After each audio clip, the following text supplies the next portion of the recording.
నమస్తే, welcome back to my channel అమ్మమ్మ చేతి వంటలు.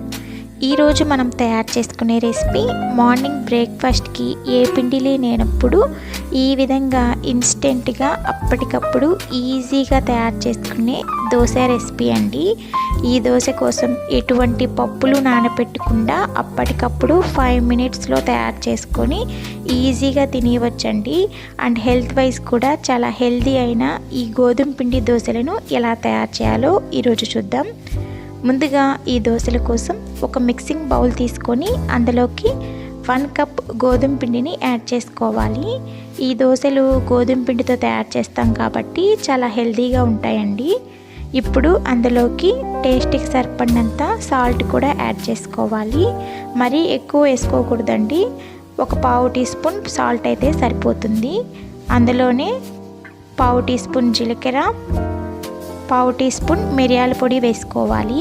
మిరియాల పొడి వేసుకుంటే చాలా టేస్టీగా ఉంటుంది. అందులోనే ఒక 1/2 టీ స్పూన్ చిల్లీ ఫ్లేక్స్ వేసుకోవాలి.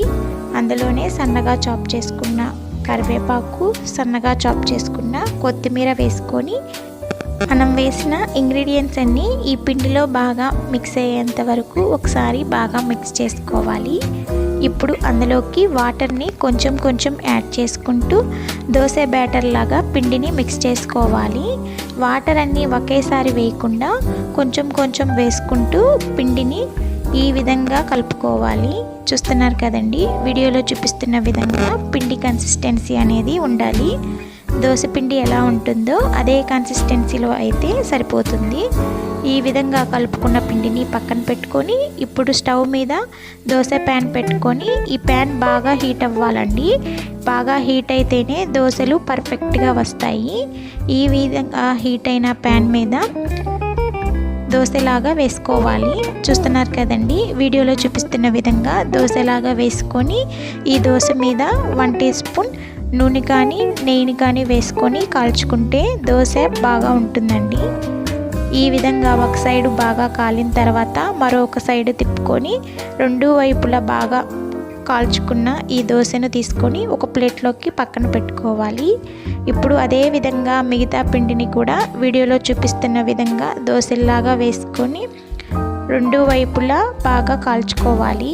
ఈ విధంగా బాగా కాల్చుకున్న దోశలని ఒక ప్లేట్లోకి సర్వ్ చేసుకుంటే ఎంతో టేస్టీగా అప్పటికప్పుడు ఇన్స్టెంట్గా 5 మినిట్స్లో తయారైపోయే గోధుమ పిండి దోశలు రెడీ. మీరు కూడా ఈ గోధుమ పిండి దోశలను ఇదే విధంగా తయారు చేసి ఎలా వచ్చిందో కామెంట్స్ ద్వారా తెలియచేయండి. ఈ దోశలు చాలా సాఫ్ట్గా మంచి టేస్టీగా ఉంటాయండి. ఇంట్లో ఉండే ఏ చట్నీతో అయినా ఈ విధంగా దోశలను వేసుకొని తింటే చాలా టేస్టీగా కమ్మగా ఉంటాయి. మరిన్ని క్విక్ అండ్ ఈజీ రెసిపీస్ కోసం అమ్మమ్మ చేతి వంటని సబ్స్క్రైబ్ చేసుకోండి. వీడియో నచ్చినట్లయితే లైక్ చేయండి, షేర్ చేయండి, కామెంట్ చేయండి. మన వీడియోల్ని కొత్తవారు ఎవరన్నా చూస్తున్నట్లయితే సబ్స్క్రైబ్ చేసుకోవడం అస్సలు మర్చిపోకండి. Thank you for watching.